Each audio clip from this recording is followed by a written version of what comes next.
When we say posture, most people think about just standing up straight, but the truth is that your posture has so much more to do with your health. And when we talk about this, it's a snapshot of how you're adapting overall to all the different things we do: gravity, screen time, sitting, driving. And those things have a huge role in how healthy you are over a long period of time.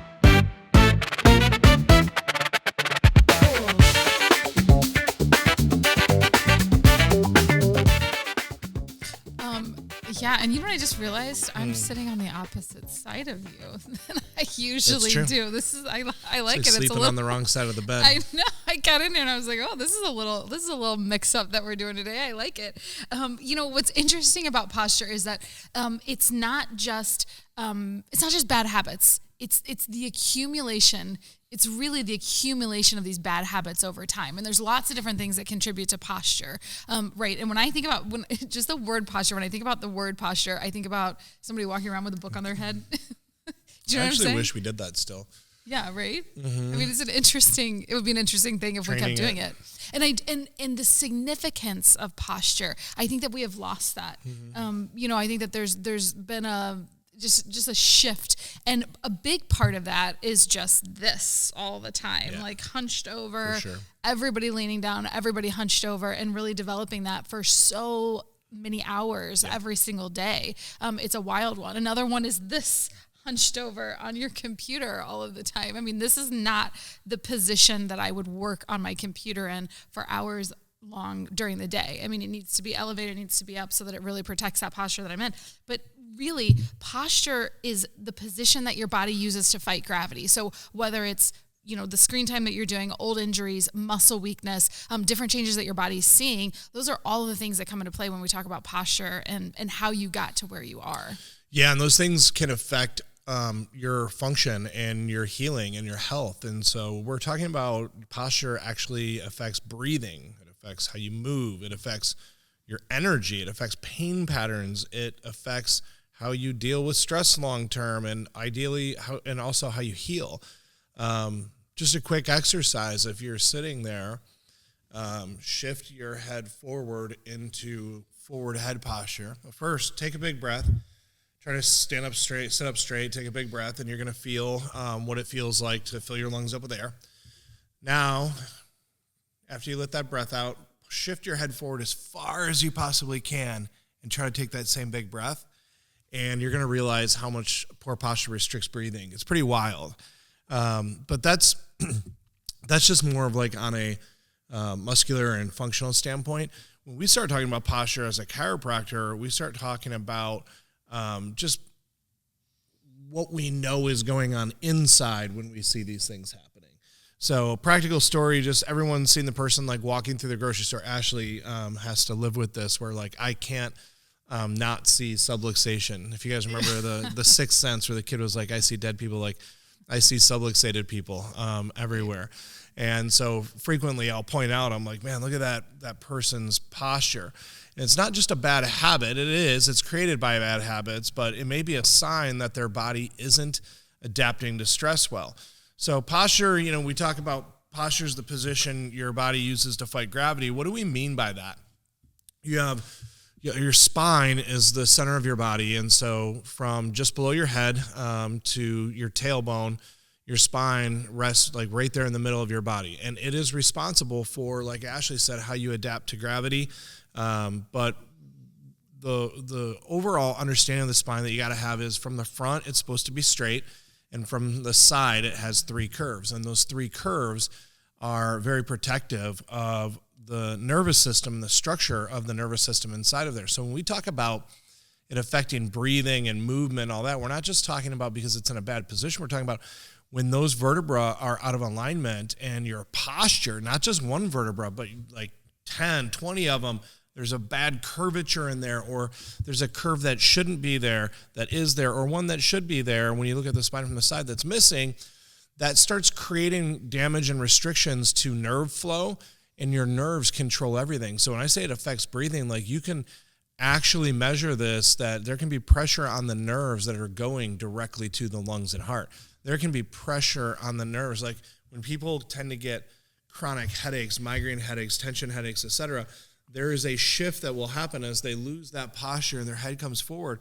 The bone of their skull, called the occiput, will rock forward, and it'll put pressure and tension at the very top of the brainstem, right by the cranial nerves. Those people have more sinus problems, they have more allergies, they have more problems with eyes, ears, nose, and throat, more sleep disturbances. They have a higher propensity for problems like ADD and ADHD because of what nerves are involved there. So these are small shifts that occur over time that lead to really big problems. Right. And so I think the big message here is that your posture is directly connected to your nervous system. So the way that your posture sits, the way that you hold yourself, the angles at which, when he says that we walk into, it's so funny because when we first got married, you were doing this, like where we walk in someplace and you were like, oh, look at their gait or look at how they're standing. And it was a whole new world for me. I was like, oh my gosh, I've never noticed that before. I never saw it.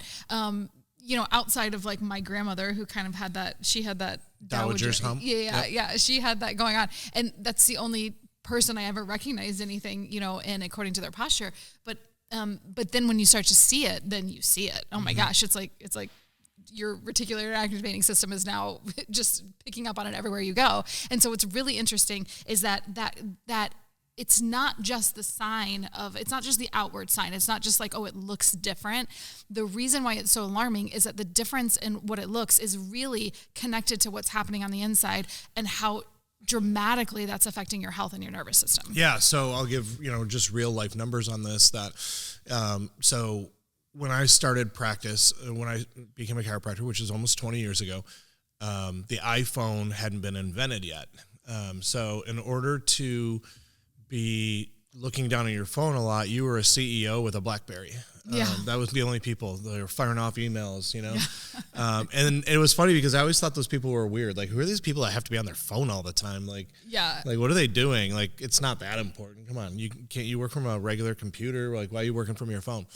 And now it's just wild that every single person, in fact, most kids have, a device that they're looking down at all the time. And so when I started in practice, about 1 in 20, maybe 1 in 15, close to there, 1 in 15, 1 in 20 people had a completely 0%, 0 degree neck curve, like a completely absent neck curve or a reversal. 1 in 15 to 20. And now that number is probably 1 in 3. And you think you're supposed to have a curve in your neck, but let me tell you why that's important. There was some research done. There was 2 different pieces of research done on this regarding the curvatures in your spine. When you lose the curvature in your neck, long term, they showed in the study that it leads to demyelination of the spinal cord, meaning your spinal cord loses its healthy coating. So a demyelinating disease, one of the ones we know of is called MS. So MS, ALS, all the demyelinating diseases are pretty serious, but the amount of demyelination varies person to person. But what they did is study the effect of having a reversed or straight neck curve over a lifetime, and they showed on average that person would live about 15 years less than somebody who has a healthy neck curve.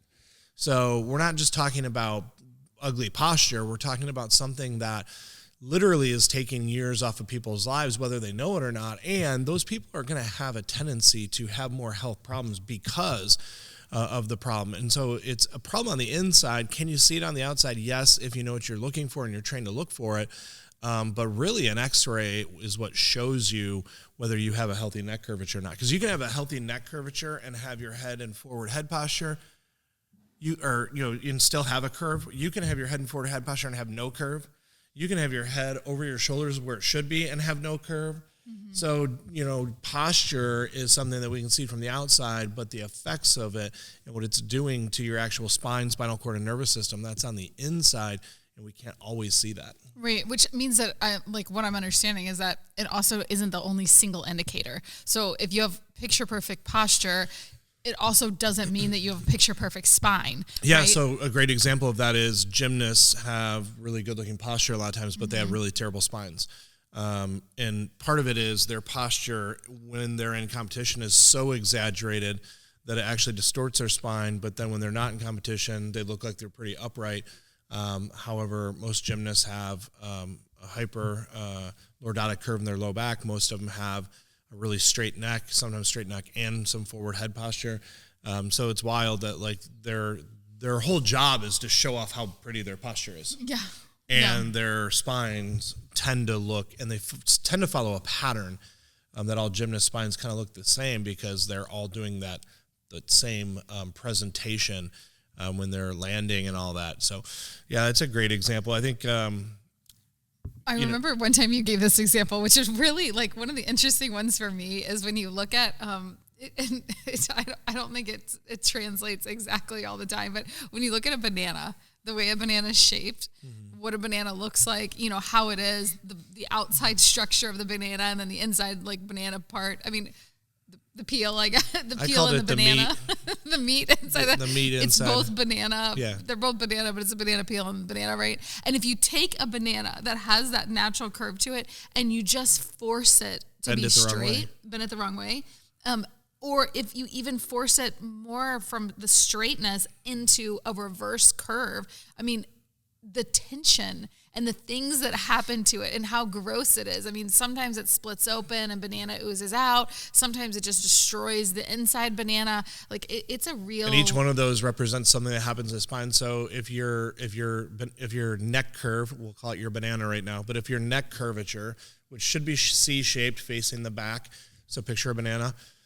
If it's straight, then what happens is everything inside the banana, if you try to straighten it out, gets smashed, gets mushed, right? Yeah. And so that's your spinal cord. That's what's happening in your spinal cord. It's creating tension in your spinal cord. It's constricting your spinal cord. It's mushing your spinal cord. If you try to bend that banana in the wrong direction, especially if you try to do it really fast, you're probably going to tear the skin. The skin represents the ligaments that hold the vertebra in place. That would be like whiplash. When you get whiplash damage, you actually tear those ligaments and you lose that integrity of that curvature. That banana is designed to keep, that skin is designed to keep that banana tight, you know, in a certain position. Why? I don't know. God, they're like little handles on them, you know, just fits perfectly. All right. But then if you tried to bend it too much in the direction it's already bending, right, it would just kind of collapse on itself, and that's like hyperlordosis in the neck. And we don't see that too often because it's actually pretty hard to develop too much curve in your neck compared to too little. But yeah, each one of these has kind of a parallel to what we see in the spine. It's, you know, that you got to remember the spine isn't just bones, it's muscles, it's ligaments, it's habits, it's you know, just how your body is reacting to all these things. So poor posture, it takes more than willpower to correct it. I think that's something that people are like, well, I just got to, you know, sit up straighter. Well, right. Isn't that from, you know, being on my computer too much? It's like, you could probably change your posture and maintain it for 10, 15 seconds. Mm-hmm. But we did an experiment. You might remember this. This was a long time ago. I actually forgot about this story till just now. But we did an experiment one time. My brother and I were wearing, or had a camera set up, and we did a time lapse with some patients. I think you know the story. And one of the things we were showing them is just when you're regularly adjusted by a chiropractor and joints are moving better, your posture ideally should be better, your comfort level should be different compared to people who've never been adjusted. So we had a camera set up, and it was when the iPhone started putting time lapse, so you could play with the time lapse. Yeah. And we just were standing there with some brand new patients. And if you watch the video, my brother and I changed our posture or moved probably 1/100th of the amount of times that these new patients had, because. And they're like, what is that? And it's like, well, that's part your posture. That's part you shifting weight because you're not comfortable. That's part your nervous system and how probably highly agitated it is and how more ours is adaptive. And we were a little bit knowledgeable, but we weren't doing it actually for that purpose. Yeah. I was actually doing it because I just wanted the person to see how much they were moving around, because it was something that we were talking about. But it was pretty wild to see it on video. Like in a time lapse, two people look like they're relatively still and two people are like, and look like they're like moving all over the place. And when you watched it in the time, you know, in the real time, it was like really funny to see. That's wild. Just that amount of movement. It's kind of like you ever, you know, been in a room with a kid who was like shot out of a cannon, and like everyone else is like pretty much normal, and then there's one person in the room. Funny example too, because it's really talking about like the regulation of the nervous system. Like when kids are, when they're young and you're growing, you're really developing that nervous system, and you're really learning how to like take the input into your body, process it all, do the things that you're going to do. And then as you get older, you become more acclimated and more accustomed to it, right? And so this is another thing of like the idea of a dysregulated nervous system is a big deal. But I think that there's so many people correlate chiropractic care to neck pain and back pain. Yeah. Like it's like, that's what chiropractic care is. I had that conversation with somebody the other day. They were talking, in fact, it was somebody we were interviewing, and I said, neck pain and back pain, it's great. Don't get me wrong, we're good at that. But all of the good stuff, like all of the best things about chiropractic happen after the pain is gone. The immune system regulation and, fighting things off and having a stronger immunity and your body healing and being less susceptible to common illnesses. And, with kids, better rest, better sleep, better digestion and absorption, like mental clarity. Just had a guy tell me the other day, he goes, this is going to sound crazy, but since I've been getting adjusted, I can focus more. I'm thinking more clearly. Like I just feel way better. I'm like, that's a real thing. But like all of that stuff, it takes time. And Heidi Havoc, the researcher from New Zealand for chiropractic, said that they were studying the changes that were actually happening at the level of the brain. And that the cool thing was they studied these people for several weeks, and it just kept getting better, that their brain actually started firing better and better and better. And she said the weird part was they drew this study out further to see and further and further. And they drew it out, much longer than originally anticipated, meaning tracking it for longer, more adjustments, longer time. And she said there really wasn't an end to it. Like the person just kept improving. That's amazing. And I love that every year you're under chiropractic care, you're adding to your current status of your health, because you have a potential, but your potential, when we think of like a baby isn't expressing its potential when it's born. No. It isn't walking yet. It isn't, talking yet.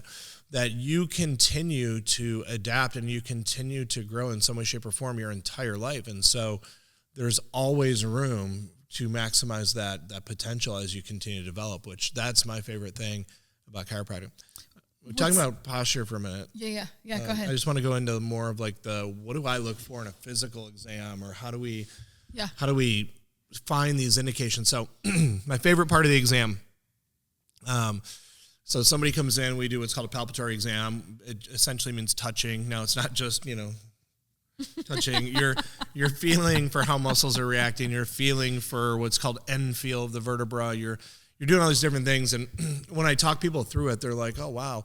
Because I think sometimes people's first question is, I'll go to an area, and sometimes visually I can see things, but I'll touch an area and I'll go to adjust, and they're like, how do you always know exactly where to go? It's like Braille. It's like if you can't read Braille, you're touching bumps and you're like, how does somebody read this? Like, what is this? Mm-hmm. But if you know how to read Braille, there's information in there. And so I know how to read Braille on the spine, you know what I mean? And that's essentially what it is. But then after that, we do a posture evaluation. And the reason I love this is because I go, all right, go ahead and stand up. We're going to take a look at your posture real quick. And I go, put your back towards that wall. Take one step out for me. And what I want you to do is stand straight, but not like a robot. Look straight ahead and give me, just good posture. And first, people will try to really exaggerate. I'm like a little bit more relaxed, like you just normally stand, but straight. And then I just stare at them for like a minute. And they always will they'll smile or they'll laugh or something, because it's just really weird for some people to look at you and not say a word. And so here are some of the things I'm looking at. If I'm looking at them straight on, I'm looking to see, is one of their shoulders looking slightly higher than the other? If it is, I want to know, all right, what's causing that? Is it top down? Is it from the middle? So the next thing I'll look at is I'll look at their earlobes and see if their earlobes look level. Sometimes what you'll see is a head tilt. Is it just tilted, or is the head tilted and slightly rotated? If it's tilted and slightly rotated, they should look like they're standing like this. So then if they don't really look like this, then what then I look for is that shoulder high and compensating. If it is high and compensating, is it also rotated? Is one of their chest, sides of their chest closer to me or further away? Do they look like they look like their neck muscles look tight, like their head's forward? Are they in this weird position where they're almost kind of pulling their chin back? When we look at them from the side, some of the landmarks that are really good to look at is I'll look at ear, shoulder, hip, knee, ankle. Ear, shoulder, hip, knee, ankle. And if you were to head, shoulders, knees and toes. If you were to put a sticker, like a sticker on each one of those, you should pretty much be able to draw a line straight through those, and it should be straight. Frequently, you'll see head 2 inches in front of the shoulders an inch behind the hips an inch in front of the knees, and it's like, and you see this crazy postural distortion.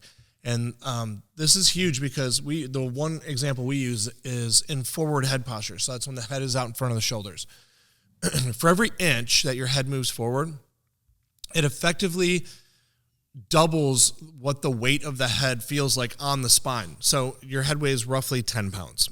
When your head is 1 inch forward, like an iPhone, you use an iPhone and your head's forward, now your head weighs effectively 20 pounds over your neck and shoulders. And most people, it's not 1 inch. Most people, it's like 1.5 to 2. Now your head effectively weighs 40 pounds. Some people, it's like 2.5, 50 pounds. And so here's the reality is that, and sorry, I even have that wrong. It doubles each time. So 10, 20, 40, 80. Oh my gosh. And then if it's like 4 inches out, eventually your head just probably falls off or something. It just rolls away. But there are times that like somebody's posture looks really bad. We take an x-ray, and there's all these degenerative changes in their spine. They have bone spurs, they have disc degeneration, they have all this stuff down in the lower neck, usually C5, C6, C7, that area. And you ever been in a car accident? No, never. You ever have whiplash? No, never. Did you play football? No, never. Okay, I'm like, do you see all that degeneration? Yeah, what caused that? I'm like, probably the forward head posture that you have. Remember we said your head's 2 inches out in front of your body? If you've been doing that for 30 years, that's that additional 40 pounds of stress on those discs in your neck, and it's just causing damage to them. Now, here's the problem. Those nerves go down your arms, hands, fingers, your thyroid gland. They go to glands in the neck, and they're like, I'm on thyroid medication. I'm like, well, I would assume that based on what I see on your x-ray. Right. They're like, can that be fixed? And the answer is, yeah, we can correct the curve. We can correct the posture. We can correct the alignment. But what we can't do is we can't undo the degenerative changes and the damage that now is there. And unfortunately, that makes everything harder to correct, and it makes you more susceptible to it becoming more dysfunctional in the future if you don't consistently get adjusted. So, it's a real thing, and it's sad because a lot of people don't know. They don't know what they don't know, until they know. Right. Right, exactly. Kind of like that time we did the episode of like, if you knew what we knew, you would do what we do, or something like that. Exactly. It was a Dr. Stoops episode that we did. It was really great. What's interesting though is like when you talk about, I feel like I would be remiss not to mention this, is that when you talked about how you can correct your posture for 10 seconds and you maybe 15 seconds for a little while, but eventually that the way that your muscles are built around that posture, really like that's what you're naturally going to go back to. And that's one of the big things. That's why corrective chiropractic care is so important, right? And that's why really getting in there, and we do a lot of things. We do a lot of exercises in the office. We do a lot of home exercises with our patients. There's a lot that goes into it, the adjustment, a lot that goes into it before and after, a patient gets adjusted. Re-x-ray. Right. But all of those things, improving your ergonomics, like really focusing on the things that brought you to that place where your posture got there in the first place. There's a lot that it takes that goes into, hey, let's structurally correct this posture, right? Like it's not just like, how many books are we going to pile up on the head, and how many times can we walk, back and forth with them on top of there to really correct that structure? There's so much more that goes into it. And the sooner that you get in there to start making those changes and to start working at correcting it, the better the results are going to be. Yeah. And I don't want you walking away empty handed. So I'll go over a couple of quick things you can do, and then talk about, how we help people when they come into our office with us. But number one, stand with your back flat against a wall, and your butt and your shoulders should be touching the wall, and then ideally you should be able to touch your head to the wall without having to lift your chin up really high. You should be able to do this and retract your chin just a little bit, and your back of your head should touch the wall. If that's difficult to do, then you got to start practicing that. So then what you do is you literally stand like that with your back to the wall. And if you're in forward head posture, your goal is to start doing chin retractions and trying to get your head back over that wall. Another thing that you can do is open the hands and get in more of that anatomical position so that you drop those shoulder blades back and retract them. And you're trying to flatten out some of that thoracic spine, get up against that wall. This is especially for the people who have a lot of the hunchback forward head posture. That would be really helpful to them. Number 2, get in your car and evaluate your headrest. Headrests now, if you look at these headrests, sometimes they're like bent way forward. And the reason they're doing it is to match people's really terrible forward head posture. But Right. like I have a pretty healthy neck curvature. If I get into a car like that, it actually forces me into a really poor position because it's trying to match all these other people's bad posture, and my posture is decent. And so it forces me into a bad position. So I actually took my truck headrest and I turned it around. I pulled it out and flipped it around. Pay attention to your screen, your computer. What you want is and laptops are horrible for this, but if you're on your computer or sitting at your desk, you want to elevate it so high that if you were to look straight ahead, you should be looking at least at the middle of the screen, if not towards the bottom of the screen. Because if not, if it's too low, you're looking more towards the top of the screen. In order to see the bottom, you're always looking down further. Where are all of the programs and all the things? They're always at the bottom. So you're going to be looking down so much more. So getting your screen up, getting your phone up, make a deal with someone in your family that if they catch you looking down at your phone, they're just going to politely reach over and lift your phone up, and it's going to help raise your awareness. Yeah. You're going to catch yourself doing it eventually, because those levels of awareness are, being unaware and then being, unconsciously unaware to consciously unaware. That means you catch yourself doing it when you didn't realize you were doing it. Then eventually you become unconsciously or consciously aware, which means you go to get in position and you catch yourself and you're like, nope, not going to do that. And then you become unconsciously aware, which means you're just doing the right thing without even having to think about it. Mm-hmm. And that's a hierarchy, and it's a pathway that you can do, but it takes training, and that's where the training comes in. We talk about it with our kids. Our rule, and parents, I would recommend you establish a rule like this, is first time I catch you staring down at your phone in bad posture, we take the device away for 5 minutes. Second time I catch you, we take it away for the day. And you'll be surprised how quick that just changes things. My kids would be, doing this, and they would hear my feet coming, and they'd get it up. But at least they were becoming more aware. Mm-hmm. And in time, they got better and better with it. Now, we haven't done that in some time, and they're teenagers, so it's getting to be a little more challenging. But I think those are some of the big posture things. There are exercises you can do. There are devices you can buy. There are all these different things, but subluxated vertebrae don't like to move. So there are stretches and there are exercises, but if bones aren't moving well and adjustments are really warranted, then all those stretches and all those exercises probably at best aren't going to do anything, and at worst might really be uncomfortable. So chiropractic care. So when people come in, that's, one of the first things we look at is their posture. And then we look at, okay, what's the effect that's having on their actual spine? And then we check things like range of motion, and we check, do the palpatory exam. And then we take x-rays, and the x-rays, you can't lie on an x-ray.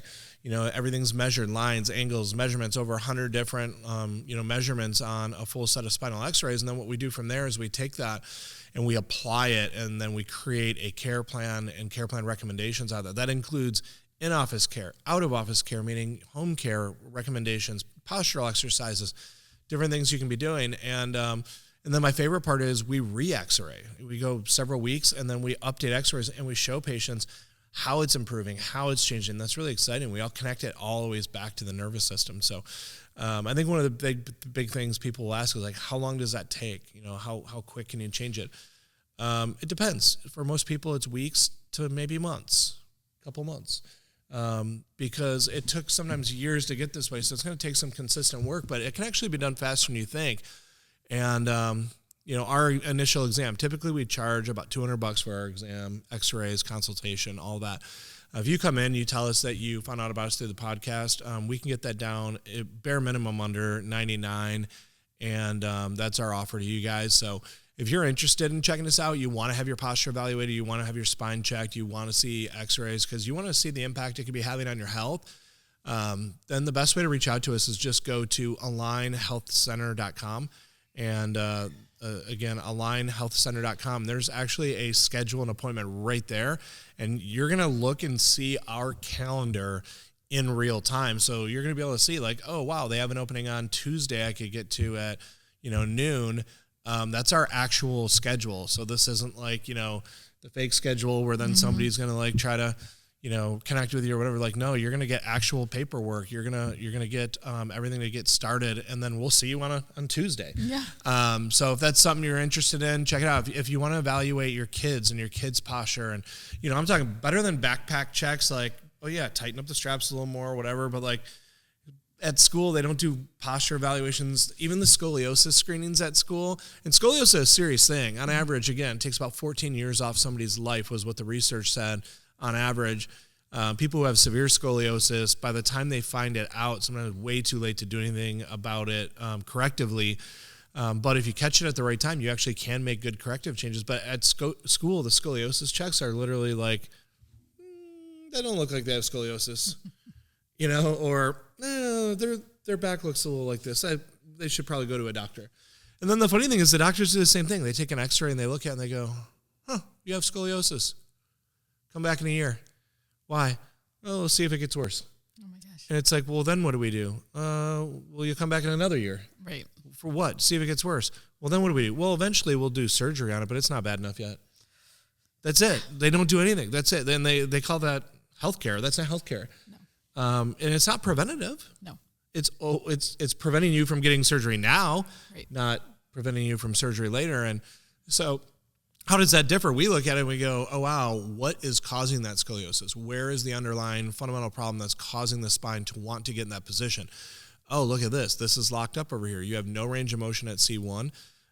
You have a head tilt to the right. C1 is restricted and not wanting to slide right to left. Well, no wonder. If you're stuck in this position, what are you going to do? You're going to compensate by developing a curve. So the curve is actually the compensation. Let's get in there and start correcting the subluxation. By the way, here's some exercises. Start breaking the pattern, trying to get your spine adapting and moving back into a straighter position. And let's take some x-rays in 6 weeks and let's see, how this goes. And then if we need to, we can get more assertive. And, so it's totally different. It's actually corrective in nature. And we're not just playing the wait and see game. And we're definitely not going to fillet you open like a fish and put, rods up and down your spine. And again, when we talk about posture getting serious, like that's kids, like it can get serious fast. Yeah. So if that's something you want to get checked out with your children, again, alignhealthcenter.com. We would love to work with you. But until then, sit up straight, keep your shoulders back, take a big breath, and just really work on your posture.